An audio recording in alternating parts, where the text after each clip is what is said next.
Chair. Minister, the programme for government says it does not make sense to develop LNG gas import terminals importing fracked gas. But now the Energy Security Review is proposing a floating LNG terminal, and we all know that it's not possible to verify if LNG is fracked or not.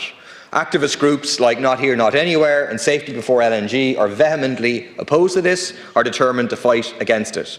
Whether an LNG terminal is on the land or sea, it is still an LNG terminal. If it looks like a duck, if it walks like a duck, if it quacks like a duck, it's a duck, or in this case, an LNG terminal. Why are you going along with this, Minister? Minister. Thank you indeed. Government approved and published the Energy Security in Ireland to 2030 report late last year. Its supporting annex and work programmes of 28 actions are included. The comprehensive report concludes that Ireland's future energy will be secure by moving from a fossil fuel-based energy system to an electricity-led system, maximising our renewable energy potential, flexibility and being integrated, as I said earlier, into European energy systems. With regard to gas, the report determines that Ireland's natural gas supplies and infrastructure are adequate to meet our demand projections. But Ireland does not have adequate resilience in case of a major disruption to our gas imports. As a transitional temporary measure, we will introduce a strategic emergency reserve, gas reserve, to address security needs in the short to medium term, to be used only if a disruption to gas supplies occurs. Based on preliminary analysis by my department, it's anticipated that in terms of delivery options, a strategic gas emergency reserve provided through a storage and importation facility in the form of floating storage and regasification units is one of the technologies that could be appropriate. As a final part of the review of Ireland's energy security, my department, in consultation with Gas Networks Ireland, will complete a detailed examination of the optimal approach to deliver the emergency gas reserve, and I will return to the government for a final decision on this later this year. Can I just say, Deputy, to conclude on this, what we're doing is very different to what other countries have done. A number of other countries in Europe, colleagues, have introduced LNG terminals to increase supply. We are not doing that, and that's exceptional, because we cannot increase our gas supply because of the climate limits of what we've just discussed in answer to the previous question. So what we're doing is being very explicit in saying this is not to import new gas, it is to respond to international events where we see there is a heightened risk of energy security disruption to our people, which threatens our people. And to protect our people, we do need a short-term facility while we build up the safe security alternative supplies in renewables and efficiency and interconnection. Thank you, Minister. David Murphy. Thanks. So the Minister and the Leader of the Green Party is saying he's in favour of this. I mean, an LNG terminal is an LNG terminal. Okay, it's a floating LNG terminal rather than an LNG terminal on the land. You can say, okay, this isn't going to lead to any more reliance on fossil fuels and so on, but I don't really understand why that would be the case. The Energy Security Review explicitly states that this can have private involvement or even be a public-private partnership.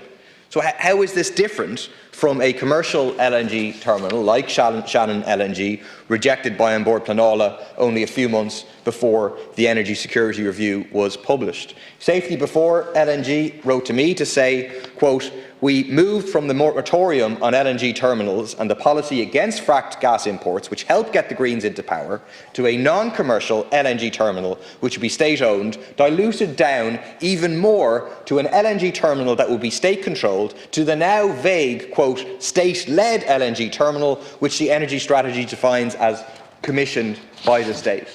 Again, walks like a duck, quacks like a duck. This is an LNG terminal that you're talking about, and it goes against the previous programme that you stood for. Minister to respond. One of the other alternatives, well, firstly, we need security for our people, and I would hope you would agree that what's happened in recent years with the likes of the Nord Stream gas pipelines being blown up, the likes of the Baltic gas interconnector into Finland being broken with an anchor being deliberately dragged across it, does present a risk, low risk as it may be. If it was to arise, the risk to our people is immense, because while we would have backup power for a number of days in the distillate we store close to our power generation stations, in a number of days that would come to an end, and we would not be able to turn on the lights in our hospitals, in our homes, in our businesses, our people's lives will be at risk. And sometimes you cannot ignore such security risks. You have to respond to it. That's your duty as a government. There are various options in terms of how we could provide for that security issue. It's security now. You could have a fixed terminal on shore. But actually, increasingly, the more you look at that, actually, what you'd be doing potentially is building stranded natural gas assets, fossil fuel assets, that actually you would be stranded. You won't need them in the fossil fuel future we have. So it is appropriate for us to look at other measures. What's different, you asked the question. Thank you, Minister. The difference is this would not be commercial. This would not be to sell gas. This would not be pumping gas into our system to make a commercial return. It would be purely security, strategic. Thank you, Minister. And I would like to know, other parties and others in this House, should we ignore that security issue? Or should we try and protect our people for that eventuality, even though there's a cost and it's a short-term issue because we will have alternatives? Thank you. Well, Carhilik, you more than anything else know that a country risk ignores its own security interests at its own cost potentially, and we cannot do that. Okay, thank you, Minister. Deputy Murphy. The security argument is being used by the fossil fuel industry to keep Western Europe linked to fossil fuels, to keep us addicted to fossil fuels. That's what it's being used for. The biggest security danger is climate change, and that's what we have to keep in mind. And the answer is to reduce energy usage where possible, which you're not interested in at all. You allow the data centres to keep expanding, and to shift rapidly to renewable energy, put more and more renewable energy to bring it onto the grid. Instead, what you're doing is locking us in to high consumption of dirty natural gas. You can't give me a guarantee it won't be fracked gas for decades to come, hinder state investment in renewables and delay the transition to a zero carbon economy. You say now it's all about security, but you told the Dáil that this will also be used, quote, for periods when the wind is not blowing. That's what you told the Dáil. That isn't about security. Also, Safety Before Not Here, Not Anywhere have said they researched this. They've not identified any floating LNGs which are currently used for the purpose that you're talking about. And they identify a technical problem in the sense of keeping it liquefied. Keeping the gas liquefied requires a use of a lot of energy. Is the plan to keep it liquefied so it can be brought on stream very, very quickly, or does it go back to gas and therefore need to use a bunch of energy to get it back into liquid? Thank you, Deputy. Last word to the Minister. Just to correct what you said, it's untrue. It will not be there to be used to provide backup if the wind isn't blowing. And it's true what you said, though, that there isn't an example, or that Not Here Not Anywhere said there is an example, because there isn't an example, because all the other LNG terminals that are built in Europe were built to increase supply, and that is not the case here. It is exceptional. We are different. We don't offer oil and gas licences. We don't invest in fossil fuel companies. We are part of BOGA and other international alliances, recognising that climate is the greatest security risk that we face. But we also need to protect our people in the short term. And we do that by having a storage facility that in the event of a disruption we can turn to. Yes, there's boil off. Yes, you keep gas running.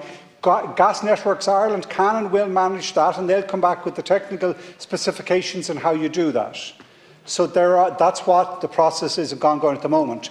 But there's a fundamental difference between a commercial selling gas, more gas being used, and a strategic store to respond to international events in Ukraine and elsewhere, where there are real-life examples of a risk that our people could be threatened. We will not tolerate that. You have to bring our people through this transition. That is just, but it's also secure. And this is only one element, not the key one, but one element that you can't ignore to provide for our security as we transition away from fossil fuels. Thank you, Minister.